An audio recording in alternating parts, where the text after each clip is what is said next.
Y la semana pasada hablamos y aprendimos algo, una mala decisión que toman como matrimonio Abraham y Sarai.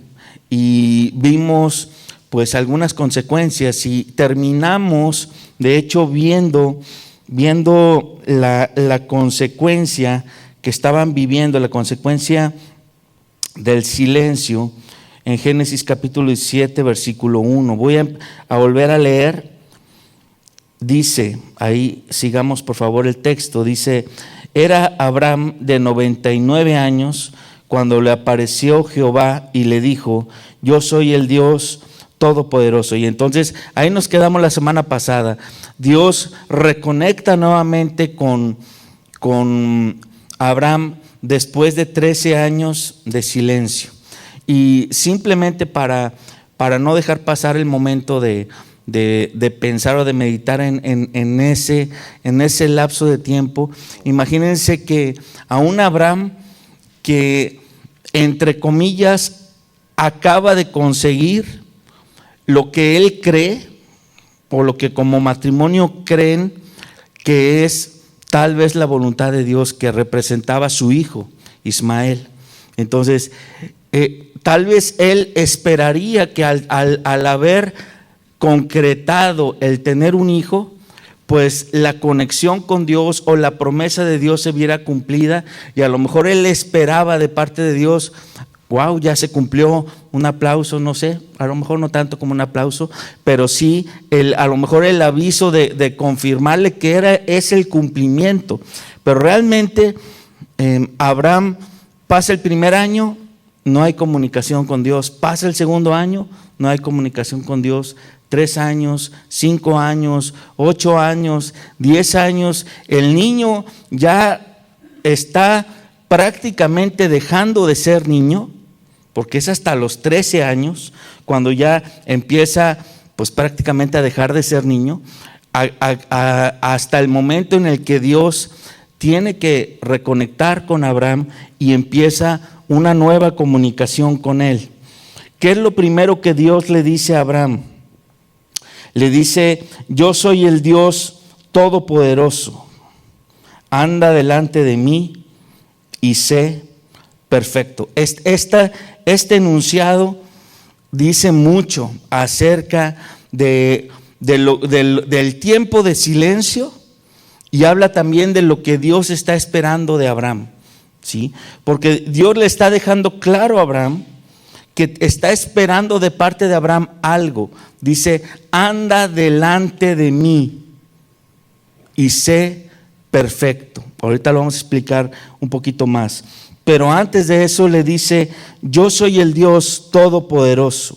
Se está revelando como quién es, ¿sí? ¿Se acuerdan que la semana pasada y también la antepasada hablamos un poquito de que Abraham está en el proceso de conocer a Dios? Para estas alturas, ya a los 99 años, después de 24 años de caminar con Dios, obedeciendo la voz de Dios, ya podemos decir que Abraham conoce más a Dios. Ya podemos decir que su relación de conocimiento está casi madura, ¿sí? Y es una relación en la que Dios ya le dice directamente quién es, se está revelando a él. De hecho, en el original hebreo, cuando lo que dice aquí como yo soy el Dios Todopoderoso, en el hebreo dice El Shaddai.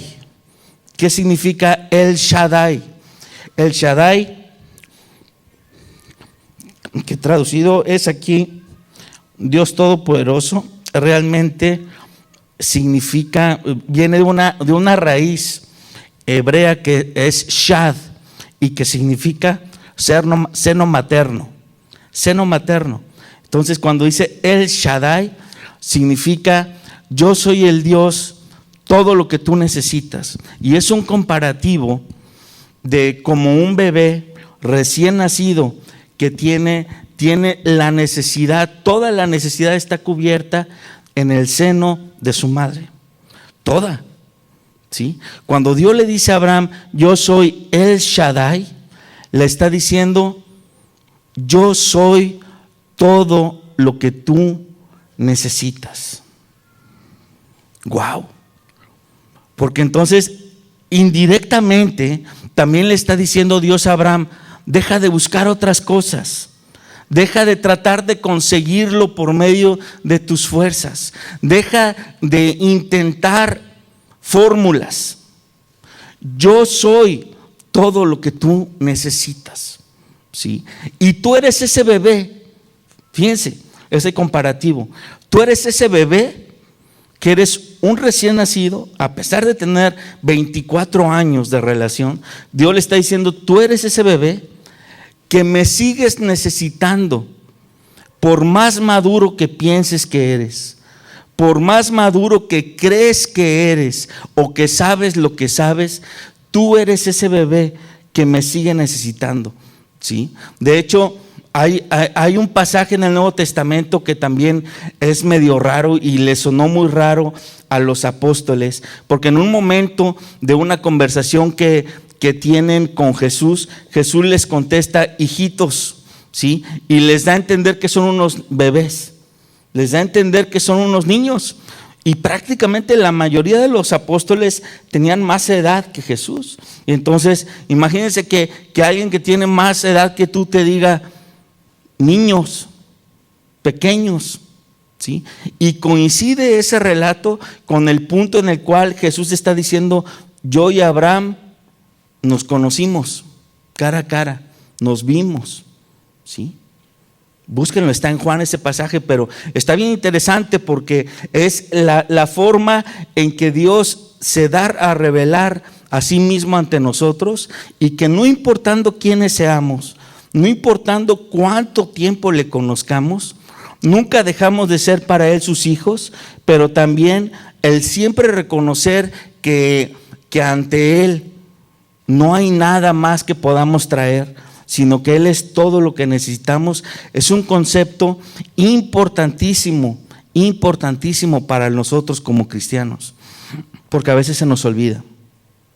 A veces nos olvida y tratamos de traer a nuestra vida cosas adicionales, pero ahorita seguiremos andando. Entonces el versículo dice: yo soy el Dios Todopoderoso, el Shaddai, y dice: anda delante de mí y sé perfecto. ¿Qué significa anda delante de mí?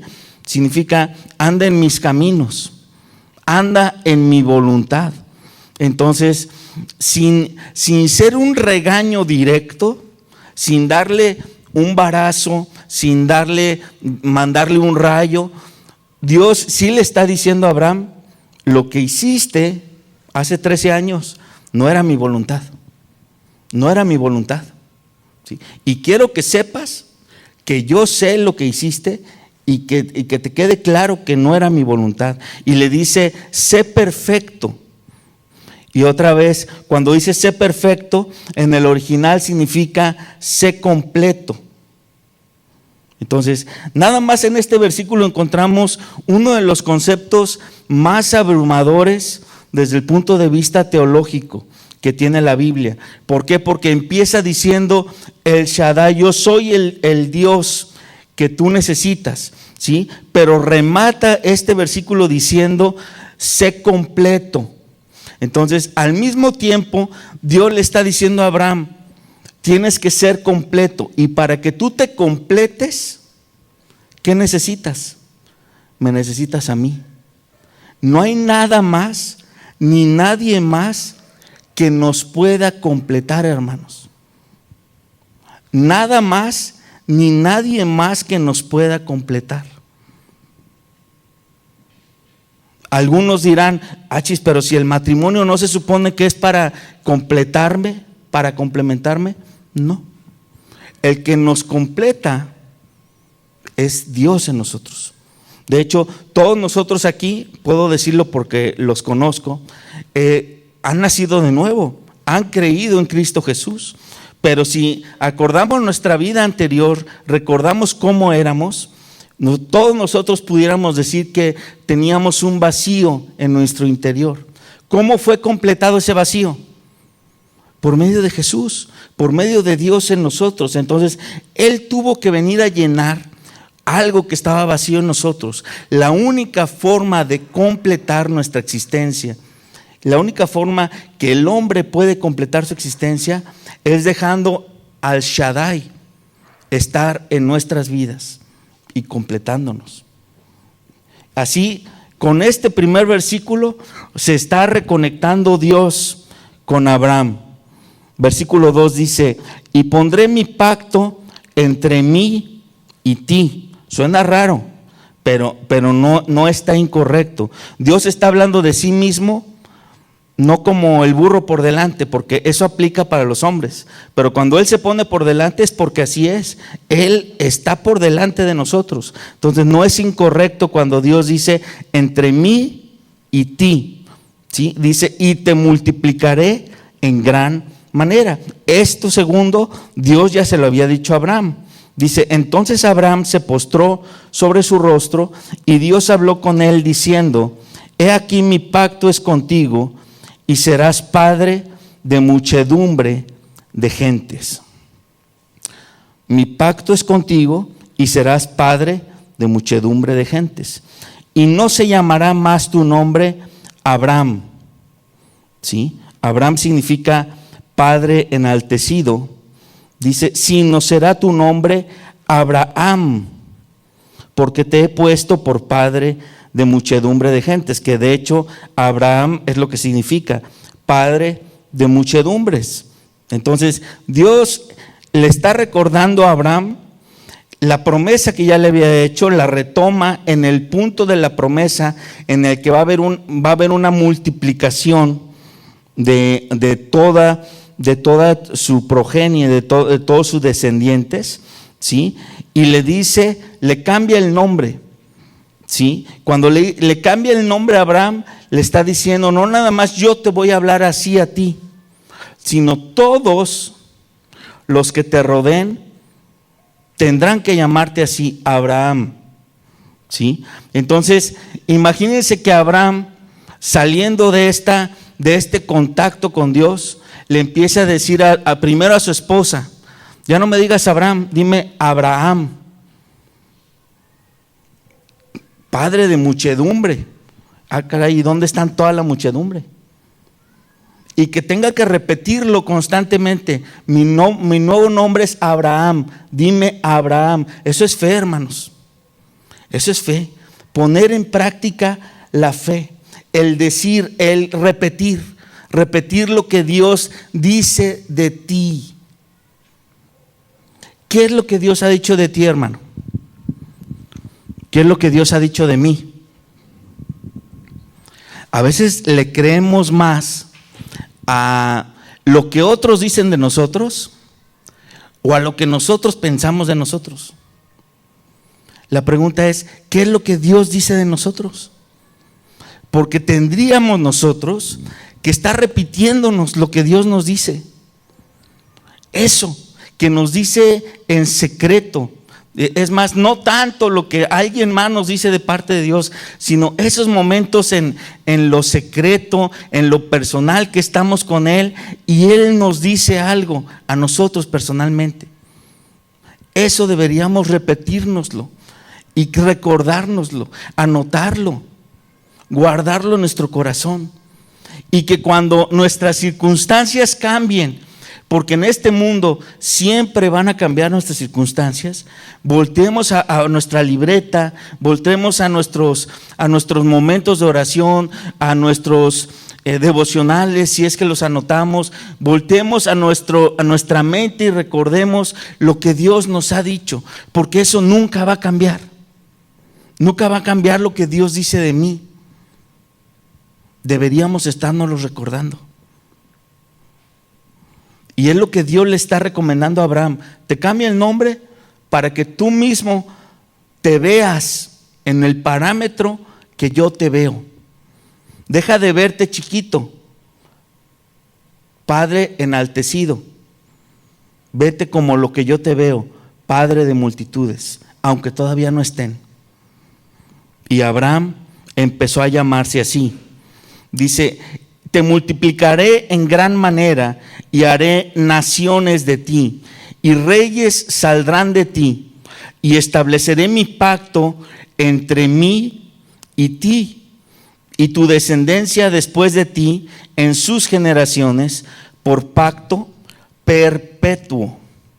Esto, si quieren, subráyelo, porque hay algunos judíos o mesiánicos o judaizantes que creen que el pacto de Moisés es el que sigue válido, pero realmente el pacto que desde el Génesis está marcado como pacto perpetuo es el pacto con Abraham, que es el pacto por fe.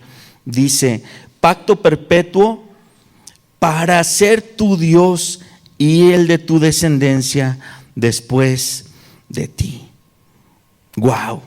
Porque entonces el Dios Todopoderoso le está diciendo a una persona que te escogí para ser tu Dios y el Dios de toda tu descendencia.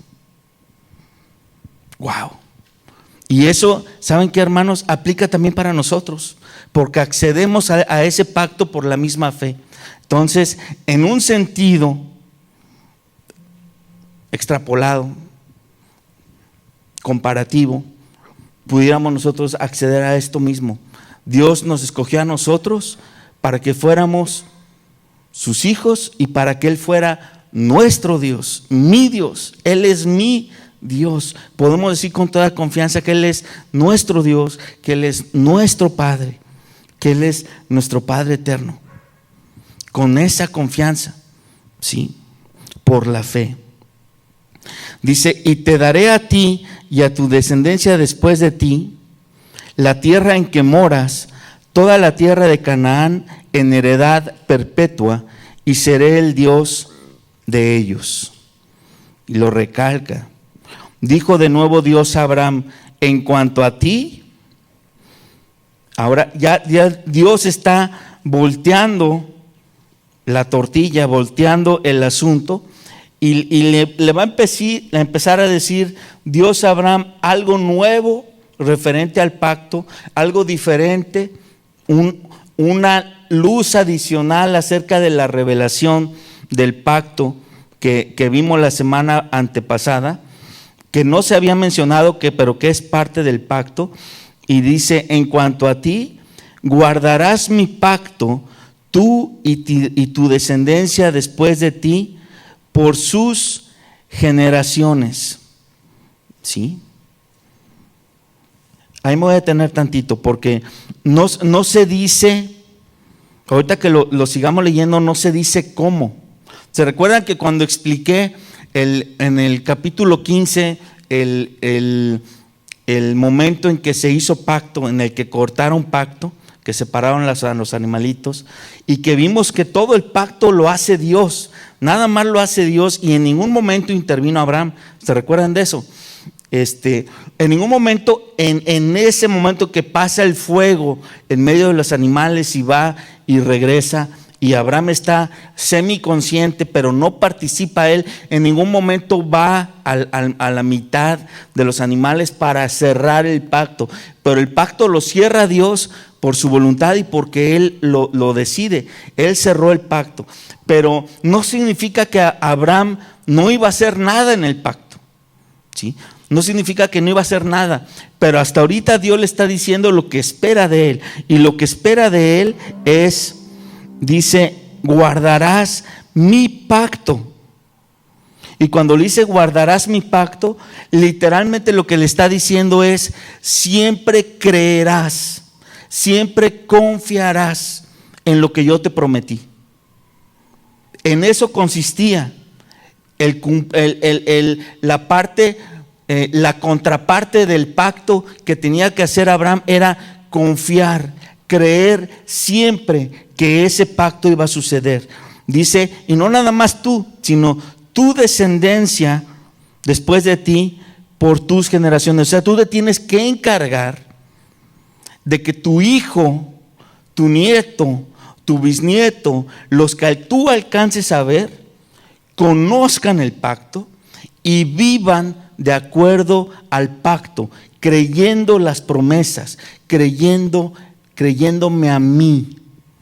Y esto es importantísimo, porque Dios le está diciendo literalmente a Abraham, tú me tienes que creer, pero tú tienes también que transmitir esto, ¿sí? Porque no tendría sentido que hubiera una promesa para multitudes, para generaciones, para naciones, y que después desconocieran ese propósito. ¿De acuerdo? Literalmente sería un despropósito, que solamente el que recibió la promesa conozca la promesa.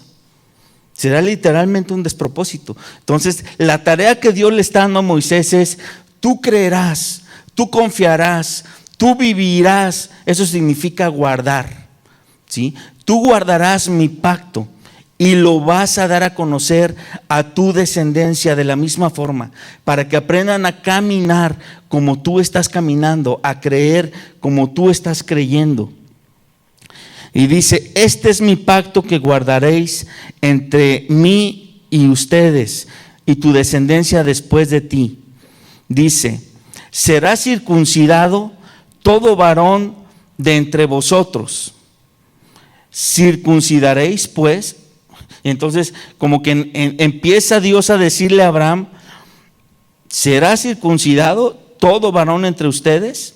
Y luego se detiene: circuncidaréis pues, así como que hace un doble énfasis. Yo me imagino que este doble énfasis es así como que de repente Dios le dice a Abraham algo y Abraham se sorprende de lo que le está pidiendo, porque Abraham sabía lo que significaba la circuncisión. Era algo que se practicaba con algunos animales, ¿sí? Entonces él sabe lo que es la circuncisión, y cuando Dios le dice: tú te circuncidarás y circuncidarás a todos los hombres de tu casa, que es lo que le está diciendo, ahorita vamos a ver, él como que se sorprende, y Dios le reitera: sí, circuncidarás pues la carne de tu prepucio, será por señal del pacto entre mí y vosotros. Nótese que dice que la circuncisión, ¿dónde se tiene que hacer? Dice: vuestro prepucio, o sea, el cuerito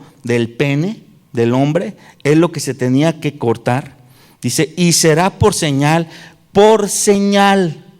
señal, subrayen eso, dice será por señal. O sea, nunca dice que la circuncisión era el cumplimiento por sí misma del pacto, ¿sí? Dice: será por señal del pacto entre mí y vosotros.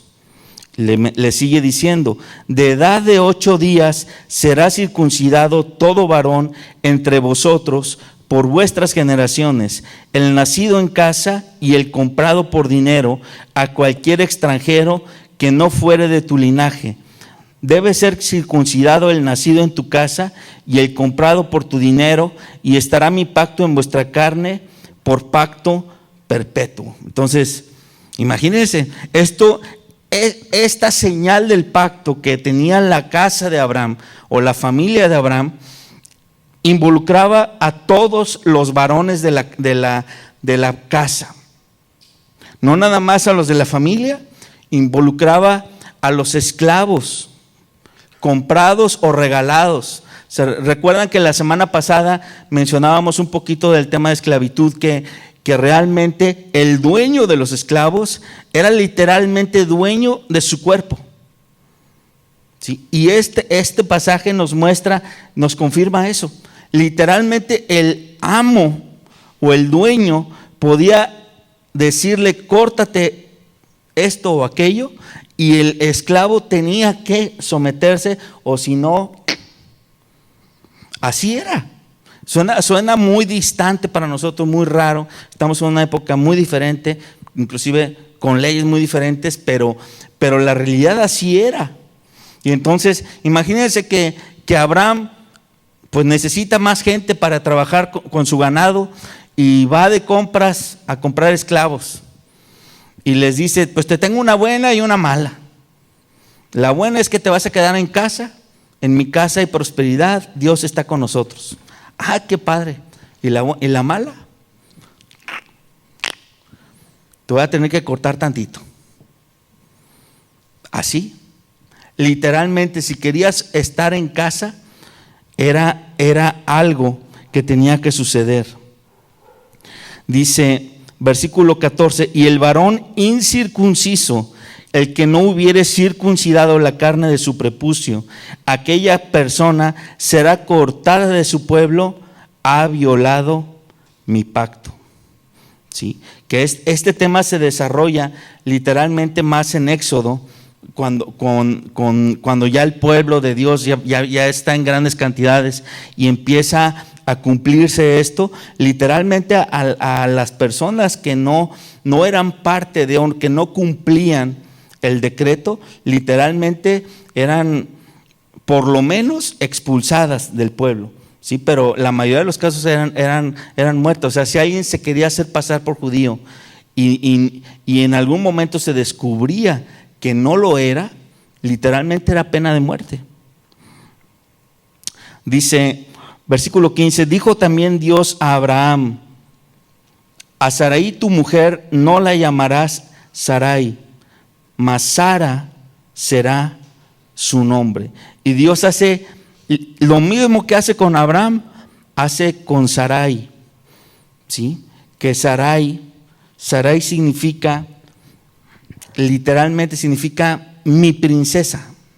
Es lo que significa Sarai, mi princesa.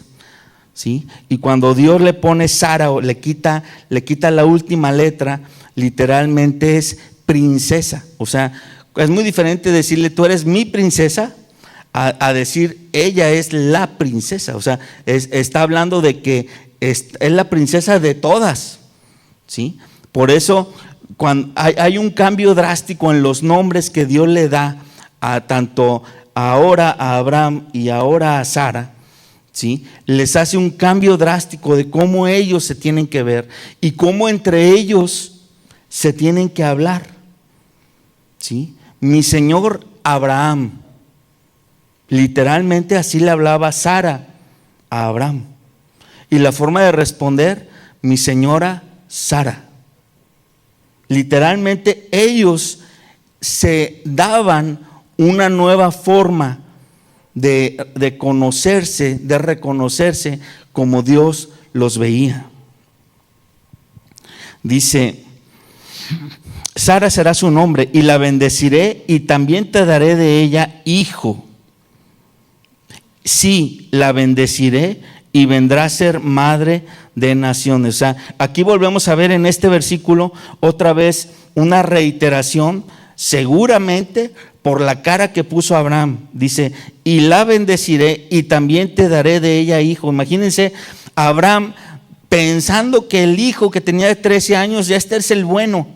Y entonces cuando Dios le dice, y te daré también de ella hijo, él dice como, espérate, ya lo traigo, ya aquí está. Si quieres, si no lo has visto bien, te lo presento. Dice Dios, sí, la bendeciré y vendrá a ser madre de naciones. Reyes de pueblos vendrán de ella. Y a Abraham no le queda otra que postrarse sobre su rostro, tratando de disimular algo, la risa que se le salió. Dice el versículo 17 eso, dice, Abraham se postró sobre su rostro y se rió. Se rió.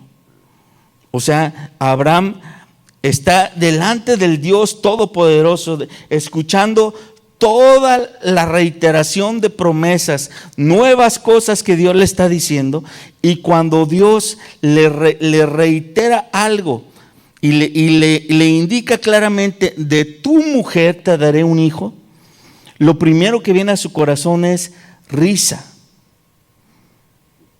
Ahora, ahí me voy a detener, porque cualquiera de nosotros pensaría, este incrédulo, pecador. Pero no es esta actitud la que dice la Biblia de Abraham.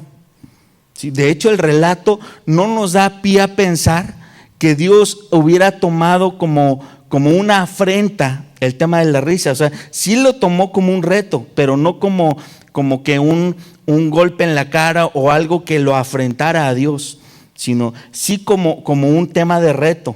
¿Sí? Pero creo que por el contexto deberíamos entender un poco a Abraham. Imagínense un hombre que recibió una promesa a los 75 años, la promesa de una tierra y de una descendencia. Han pasado 24 años. O bueno, habían pasado hasta Ismael, habían pasado, ¿cuántos? 11 años, ¿sí? 11 años sin Ismael, y luego con Ismael otros 13 años, 24, ¿sí? Y seguramente Abraham ya le batalló para tener a Ismael como hijo, físicamente hablando. Imagínense un hombre de 99 años que dice, se ve al espejo y literalmente es pasita, pero pasita. Viejo de viejos, y dice, esto es imposible. ¿De dónde va a salir de mi hijo? Y entonces él se ríe. Vamos a ver cómo responde Dios. Dice, y se rió y dijo en su corazón, ¿a hombre de 100 años ha de nacer hijo? O sea, él se ve a sí mismo diciendo, de mí, de este cuerpo casi muerto, va a salir un hijo. Y luego piensa, y de Sara, de 90 años también, ¿va a concebir? O sea, él hace la suma o trata de hacerla y dice, pues para que la respuesta sea 1, tiene que ser o 0 más 1, o 1 más 0, o 0.5 más 0.5. Pero cuando él se ve y dice, yo soy 0, pero Sara también es 0. De un 0 más 0, ¿qué va a salir? No puede salir 1. Y dijo Abraham a Dios, ojalá Ismael viva delante de ti. O sea, como que se me hace que no te has dado cuenta lo viejito que pasó. Es que tú, Señor, pues como tú te tardaste mucho en venir, 13 años, pues ya a lo mejor no te has dado cuenta que ya me pasaron los años. Ya no aguanto tanto tiempo despierto, ya no camino tanto, mi físico ya no da, no hay forma, ¿sí? Y como que trata de recordarle, pues que hay un hijo de 13 años por el que sí puede ya cumplirse todo el tema de la promesa, ¿no? Y Dios lo detiene y le dice, ciertamente, o sea, ni me sigas tocando el tema de Ismael, ciertamente Sara tu mujer te dará a luz un hijo y llamará su nombre Isaac, literalmente risa, ¿sí? Si había otro nombre para Isaac, no lo sabemos, pero a consecuencia de que Abraham se ríe, y vamos a ver en el siguiente capítulo que también su esposa se ríe, le pusieron el risueño a Isaac, ¿sí?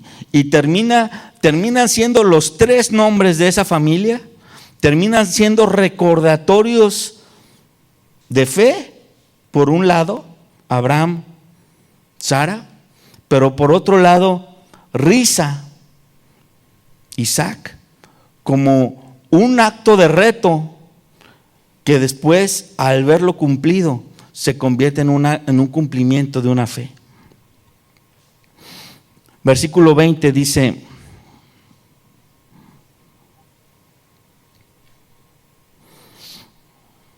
perdón, me voy a regresar tantito al 19, porque no lo leí todo. Dice, llamará su nombre Isaac, dice, y confirmaré mi pacto con él como pacto perpetuo para sus descendientes después de él. Y en cuanto a Ismael, también te he oído, he aquí que le bendeciré. Fíjense, qué impresionante es Dios, que a pesar de que Ismael representa un acto de desobediencia, un acto de carnalidad, un acto de no estar alineado con la voluntad de Dios, Dios termina metiendo la mano en el asunto y termina cumpliéndole a Abraham la promesa de que toda su descendencia será bendita, ¿sí? Y por eso bendice a Ismael. Dice, he aquí que le bendeciré y le haré fructificar y multiplicar mucho en gran manera.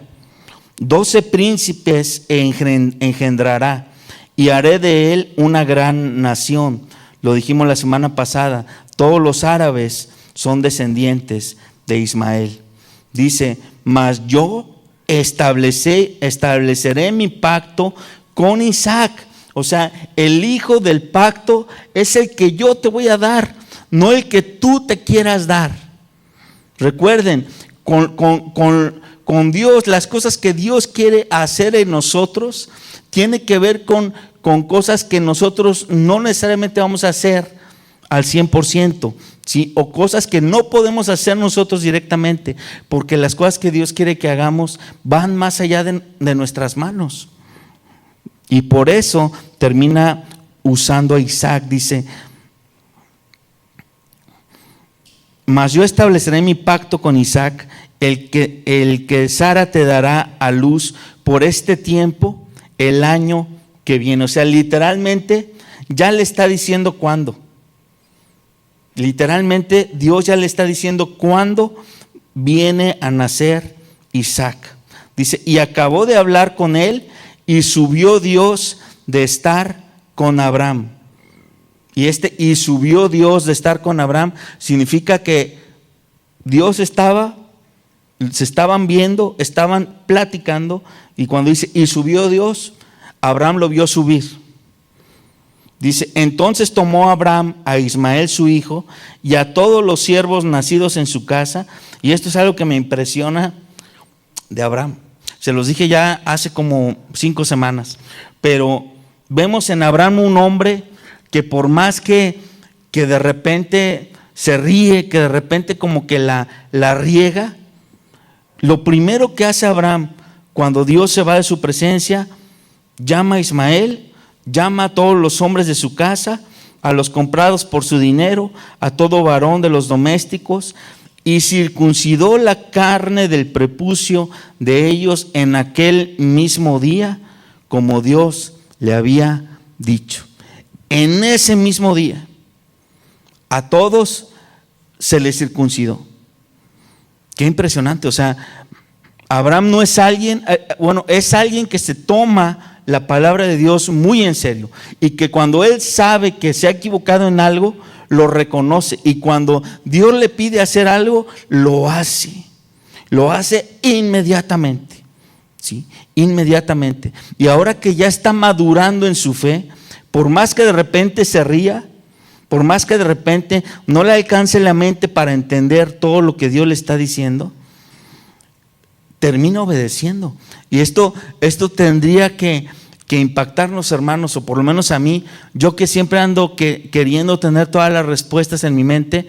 A veces Dios me ha dado como que con guante blanco para que entienda que primero tengo que obedecer antes de entender todo lo que viene o todo lo que puede ser. Primero la obediencia, y después Dios nos dará la forma de entender las cosas, pero primero la obediencia. Amén. Dice, cuando dice que el mismo día hicieron la circuncisión de todos, nada más para hacer una cuenta muy simple, hace varias semanas se habló de que Abraham salió a guerra con 300 hombres. Y seguramente si salió con 300 hombres, no dejaron a todas las mujeres sin hombres. O sea, la cantidad de hombres que a lo mejor pudiera tener Abraham dentro de su casa, seguramente serían a lo mejor mínimo 400, 500. Sobre todo si ya pasaron años y si el ganado siguió creciendo, ¿no? Vamos a suponer que fueran 500 hombres. ¿Cómo haces literalmente una cirugía de circuncisión a 500 hombres en un día? La mejor respuesta es, pues a la carrerita. Imagínense que a la carrerita estés haciendo ese tipo de cirugías. Así fue. Así fue. Y no pasó nada malo. No se espanten, o sea, porque todos se quedan así como que pensando, caray. Pero no pasó nada malo. La obediencia lo lleva a hacer las cosas rápido, pero no mal. Porque a veces ponemos el pretexto de no obedecer como queriendo o pensando o sugiriendo que si la pensamos más, vamos a obedecer mejor. No. A veces cuando la pensamos más, dejamos de obedecer, más bien. Entonces, ahora sí que en caliente, a obedecer a Dios, en caliente dijo Abraham, y rapidito. Versículo 24. Era Abraham de edad de 99 años cuando circuncidó la carne de su prepucio, e Ismael su hijo era de 13 años cuando fue circuncidada la carne de su prepucio. En el mismo día fueron circuncidados Abraham e Ismael su hijo, y todos los varones de su casa, el siervo nacido en casa y el comprado del extranjero por dinero, fueron circuncidados con él. Wow. Entonces vemos cómo es que Abraham recibe nuevamente una confirmación de la promesa después de haber hecho algo incorrecto, pero vemos también cómo responde Abraham, ¿sí? Quiero que nos vayamos a leer unos pasajes bien interesantes para que nos quede un poco más claro el tema de la circuncisión, y en nuestra época o en el Nuevo Testamento cómo se ve todo este tema de la circuncisión. Filipenses 3, versículo 3. Filipenses 3, versículo 3. Le está hablando Pablo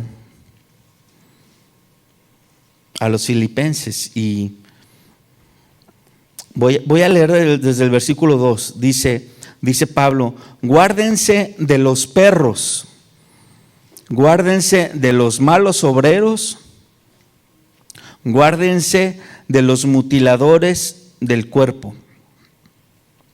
Cuando Pablo dice guárdense de los perros, le está diciendo literalmente a los filipenses que se guarden de falsos maestros, o sea, de alguien que les enseñe algo que no es el evangelio, literalmente.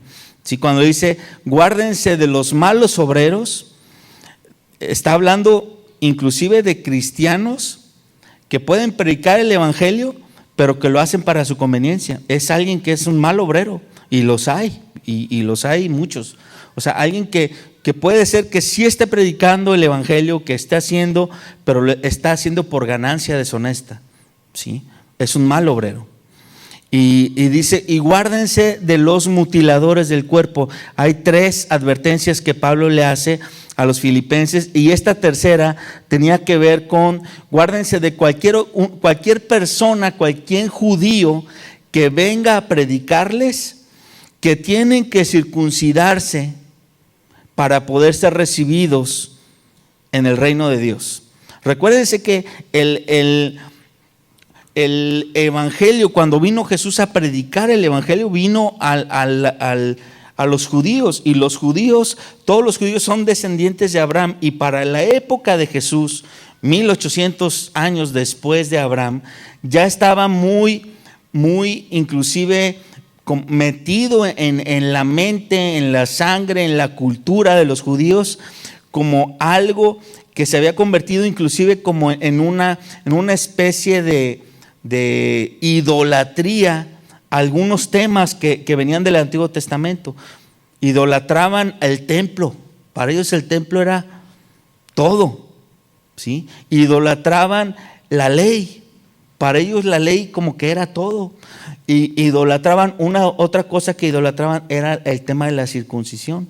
O sea, lo habían llevado al extremo de pensar que tenía más valor el templo que la presencia de Dios, más valor la ley que la voluntad de Dios, más valor la circuncisión física que una relación personal con Dios. No sé si me estoy dando a entender, pero entonces Pablo les dice, hey, guárdense de eso, porque pues cuando Jesús nos enseñó a nosotros, nunca nos exigió nada de eso, ni a los gentiles, a los primeros que se convirtieron. Sigamos leyendo, dice, porque nosotros somos la circuncisión. Noten cómo lo dice Pablo.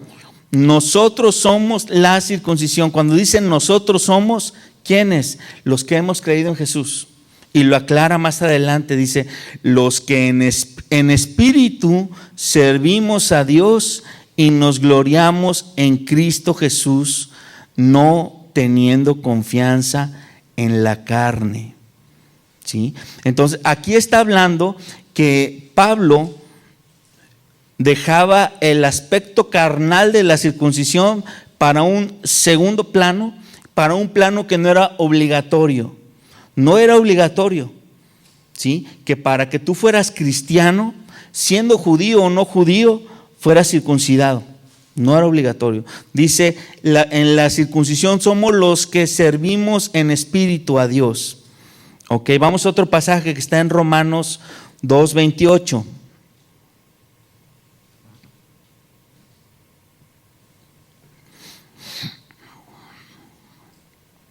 Para que nos quede un poquito más claro, dice, pues no es judío el que lo es exteriormente, ni es la circuncisión la que se hace exteriormente en la carne, sino es judío el que lo es en lo interior, y la circuncisión es la del corazón, en espíritu, no en letra, la alabanza del cual no viene de los hombres, sino de Dios. ¿Sí? Entonces, este pasaje nos aclara mucho más que lo que Dios estaba buscando con la circuncisión era una señal, pero una señal como no para que tú la presumieras con alguien más. Hasta suena un poco raro. O sea, cuando dijimos que la circuncisión es la señal, o lo leímos más bien en la palabra de Dios, que la circuncisión es la señal, parece un poco antagónico que sea una señal que no puedes irle mostrando a nadie. ¿Sí o no? Pues ni modo que le vayas mostrando a todos, mira, estoy circuncidado. No, nadie podía, o sea, nadie, era una señal que no era para que la fueras enseñando. ¿Sí?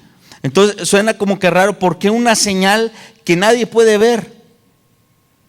Porque lo que leímos en Génesis, muy claramente Dios le dice a Abraham, es algo entre tú y yo. Entre tú y yo. O sea, tiene que ver con la relación tuya y mía. Por eso Pablo dice, la circuncisión no es la que se hace exteriormente en la carne. Imagínate que a un bebé de 8 días, porque era con lo que leímos que los tenía que circuncidar, ya después cuando empezó a multiplicarse el pueblo de Dios y empezaron a nacer los bebés, pues a los 8 días los circuncidaban. Pero a los 8 días un bebé no decide si va a creer en Dios o no, o sí. No, simplemente le circuncidan, le cortan lo que le van a cortar, y ya más grande el bebé tenía que decidir si creer o no creer. Entonces Pablo dice, no tiene ningún sentido que un judío diga que es circunciso si ni cree en Dios, ni busca a Dios. ¿Me explico? La señal no tiene ningún propósito, porque la señal original fue dada como algo que era un vínculo entre Abraham y Dios. ¿Sí? Entonces por eso Pablo dice, no es judío el que lo es en lo exterior, sino el que lo es en lo interior. Dice, la verdadera circuncisión es la del corazón, en espíritu, no en letra. ¿Sí? Vamos a leer otro pasaje, ahí mismo en Romanos 3, versículo 30.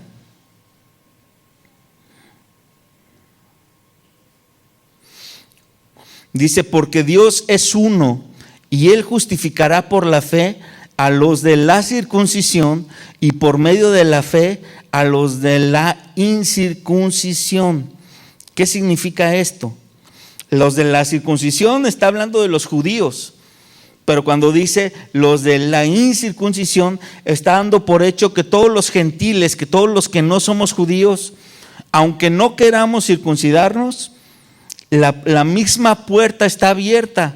si es que entramos con fe. Por eso dice, por la fe Dios justifica a unos y por la fe Dios justifica a otros. Recuerdan que ya lo hemos visto 2 o 3 veces, que cuando Dios le habló originalmente a Abraham y luego una segunda vez y luego una tercera vez, y que la Biblia dice que él creyó y la fe le fue contada por justicia. La fe, o sea, Abraham fue justo por la fe antes de ser circuncidado.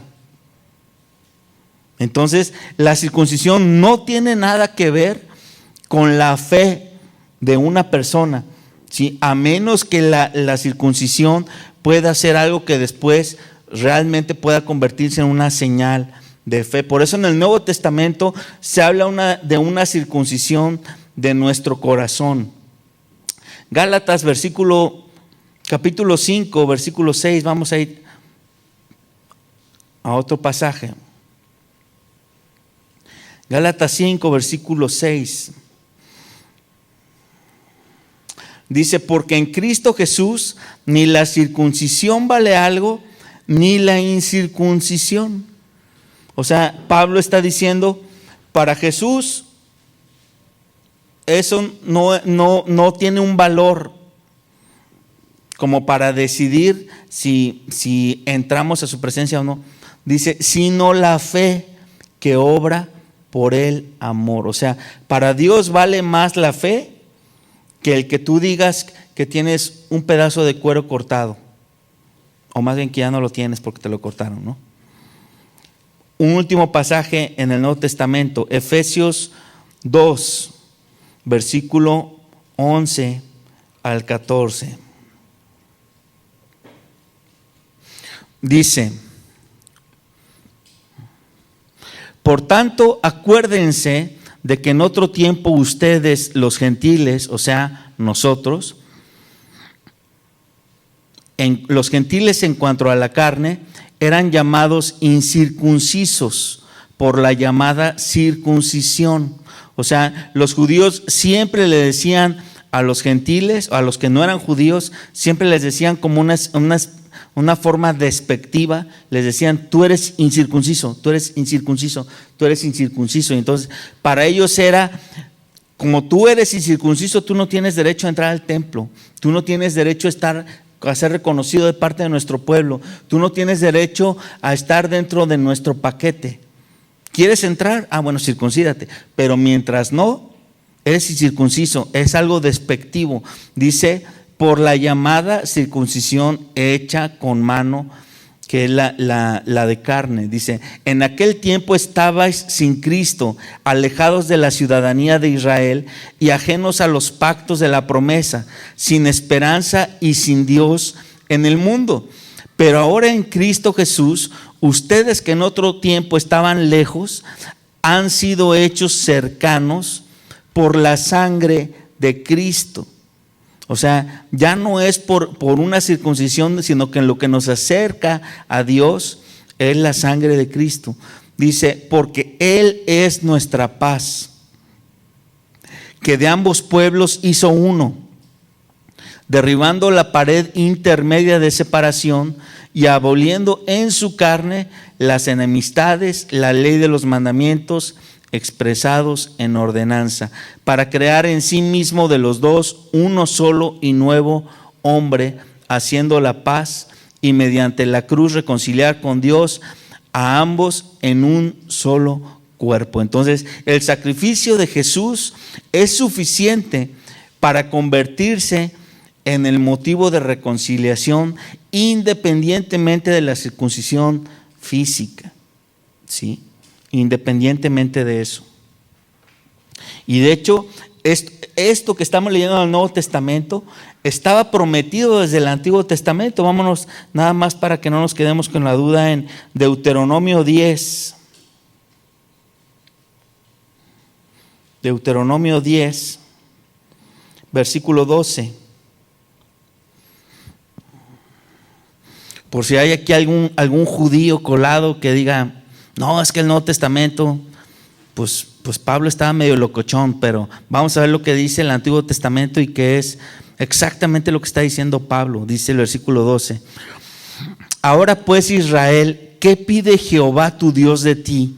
Sino que temas a Jehová tu Dios, que andes en todos sus caminos y que lo ames y sirvas a Jehová tu Dios con todo tu corazón y con toda tu alma. Si ponemos atención, esto que le está diciendo Moisés a todo el pueblo, es literalmente lo que Dios le dijo a Abraham en el primer versículo que leímos hoy. ¿Sí?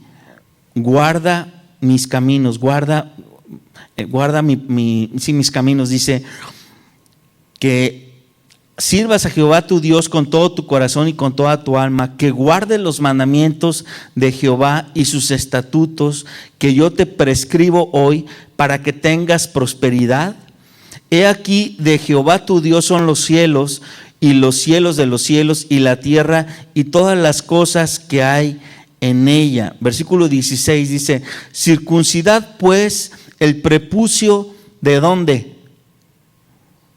Dice, de vuestro corazón, y no endurezcas más vuestra cerviz. O sea, ya para la época de Moisés, no nada más Moisés hablaba de una circuncisión física, sino que Moisés se empezó a dar cuenta que el pueblo estaba circuncidado físicamente, pero su corazón estaba lejos de Dios. Entonces, ¿de qué servía la señal de la circuncisión?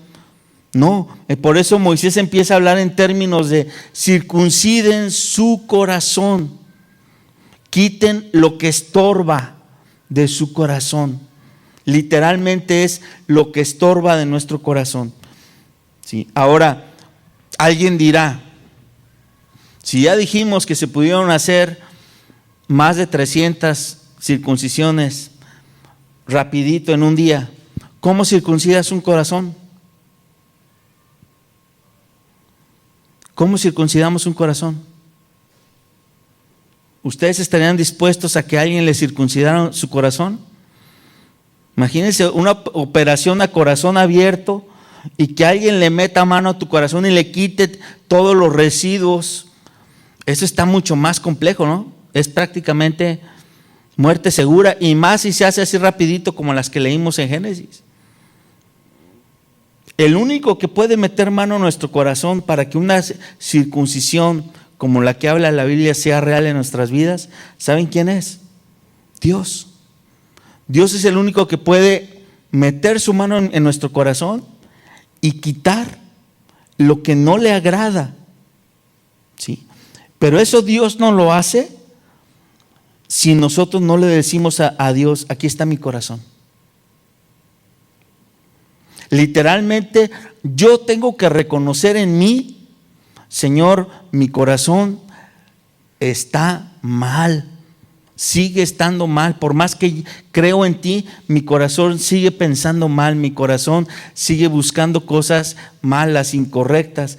Yo tengo que llegar al punto de reconocer eso en mí y decirle, Señor, no puedo con mi corazón, circuncida mi corazón. ¿Sí? De hecho, para terminar, vámonos a un pasaje, no sé si quieras pasar, Moy.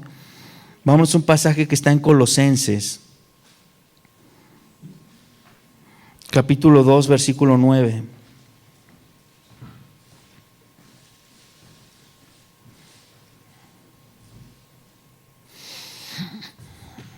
Dice, porque en Él, en Cristo, habita corporalmente toda la plenitud de la deidad. Y ustedes están completos en Él. O sea, nuevamente el concepto de El Shaddai. Él es el único que nos puede completar. Dice, ustedes están completos en Él, que es la cabeza de todo principado y potestad. En Él también fuisteis circuncidados, no con circuncisión hecha a mano, al echar de vosotros el cuerpo pecaminoso carnal en la circuncisión de Cristo. ¿Sí? Y habla de una circuncisión no hecha a mano. El único que puede hacer esa circuncisión, repito, es Dios en nosotros. Pero no la va a hacer hasta que, nuevamente lo repito, nosotros le digamos, aquí está mi corazón. Y lo digo en un sentido no nada más de creer en Él, sino en un sentido de darle a Él el 100%, inclusive las partes más oscuras de nuestro corazón, las que a veces nos resistimos a entregar, porque muchas veces como cristianos, y aún ya creyendo en Él, nos resistimos a entregar ciertas cosas. Y eso que no entregamos de nuestro corazón termina siendo lo que nos puede llevar a desconectarnos de Dios. Así que ojo con eso. Creo que todos nosotros tenemos al Espíritu Santo en nuestras vidas, y el Espíritu Santo nos habla y nos dice lo que hay mal en nosotros. Y no lo hace nada más para señalarnos, lo hace para que seamos capaces de reconocerlo y de entregárselo a Dios, de darle a Él la oportunidad de que nos haga esa operación a corazón abierto y que saque de nosotros aquello con lo que no hemos podido vencer y que sigue estando ahí. Vamos a ponernos de pie, por favor.